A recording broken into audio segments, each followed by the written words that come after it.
The Edinburgh Fringe Festival is known for its wild performances and packed crowds, but beneath the surface lurks a darker side. Prepare to be spooked as we uncover the real ghost stories that have plagued the festival for generations. Each summer, the historic city of Edinburgh transforms into a vibrant stage for thousands of performers. But while the Fringe Festival fills the streets with laughter and applause, whispers of the supernatural linger in the shadows. Few know that many of the Fringe's most iconic venues are steeped in ghostly history, and some festival goers and performers have found themselves entangled in terrifying, unexplained encounters. Beneath the cobbled streets of Edinburgh lies a labyrinth of ancient chambers known as the South Bridge Vaults, a series of stone cellars constructed in the late 1700s and later abandoned to darkness and decay. For years, these vaults lay sealed, hidden from the world, until they were rediscovered and transformed into performance venues like the underbelly during the Fringe. But what was buried never truly rested. In the summer of 2009, rising comedian Sarah Walker was booked for a midnight set in the vaults. Her material was sharp, her timing flawless. The crowd laughed, except for one man. Sarah noticed him immediately. Pale skin, black frock coat, greasy hair, and the most unsettling detail, his eyes sunken and empty, like dark holes. Throughout the show, he didn't blink, didn't laugh, didn't move. After her set, Sarah asked the tech operator, who was the guy sitting in the front left, the one in the long coat. The tech frowned. "There's no one in that seat. No one's been there all night." Other audience members reported seeing her address someone who simply wasn't there. Several even commented on a strange cold patch in that area. One guest claimed their phone inexplicably shut off the moment Sarah pointed to the figure. That same week, another comedian refused to return to the vaults, after hearing heavy breathing behind him backstage, with no one else around. Local ghost tour guides believe Sarah saw the watcher, a spirit believed to have once worked as an enforcer when the vaults were used by criminals and black market dealers in the early 1800s. Some say he kept prisoners in tiny stone rooms, shackled and starving, before disposing of their bodies in the River Cowgate. Paranormal researchers have captured EVP, electronic voice phenomena, in the same vaults, including a chilling whisper, "Don't look at me." Another terrifying tale comes from the Bongo Club, located near the Cowgate.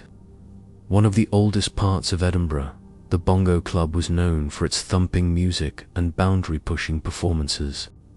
But during the Fringe Festival of 2013, it became infamous for something far more sinister. It began with the wailing. Security guards doing routine lockups late at night began hearing an eerie, echoing scream, like a woman crying in torment. They searched the club, assuming it was some drunken straggler or performance prank. But the sound always came from nowhere and everywhere at once. One night, the CCTV system caught something inexplicable. At exactly 3:14 a.m., a black, hunched figure passed through the empty stage area, moving faster than any human could, with limbs bending at unnatural angles. The next morning, the tech staff discovered that every light in the building had burned out simultaneously, and the fuse box had tripped, though there was no evidence of overload. Things escalated when a performance artist staying on site reported waking up to find a woman with burning red eyes hovering over her bed, screeching in a voice that seemed to vibrate her skull. She fled the venue barefoot into the street and refused to return. Locals believe the figure is the Screamer, a spirit tied to the Cowgate fire of 1824. which destroyed several buildings and killed an unknown number of residents, many of them women and children who were trapped inside tenement flats. One woman, her name lost to history, is believed to have been burned alive in the cellar space now beneath the club. Mediums brought in later described the entity as angry, grieving, and eternally in pain, feeding off the emotional energy of the performers. Today, the Bongo Club has relocated, but those who worked there during 2013 still speak of the screamer in hushed tones. "The fire might be out," one tech said, "but the screaming hasn't stopped." One of the most chilling fringe tales made local headlines in The Scotsman in 1997. The Assembly Rooms on George Street are among the most prestigious venues of the Fringe. Elegant and historic, the building has hosted royalty and revolutionaries alike. But beneath the chandeliers and grand halls, something far darker may reside. In 1997, a small theatre company from London debuted a psychological drama called Whispers in the Walls, a play about a woman driven mad by the voices of her ancestors. The story was fiction. What happened during rehearsals was anything but. From the start, cast members reported disturbing events. Lights would dim or flicker during emotional scenes. Mirrors in the dressing room would crack without warning. And props, particularly a small Victorian doll, were found moved or even missing, only to reappear hours later in completely different rooms. But the most chilling event occurred during the third dress rehearsal. The lead actress, Emily Ford, was delivering a monologue in which her character pleads with unseen spirits to leave her alone. Suddenly, she collapsed.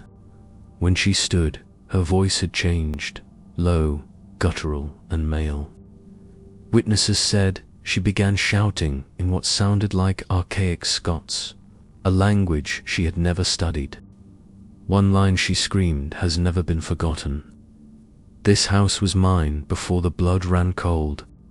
She had to be restrained.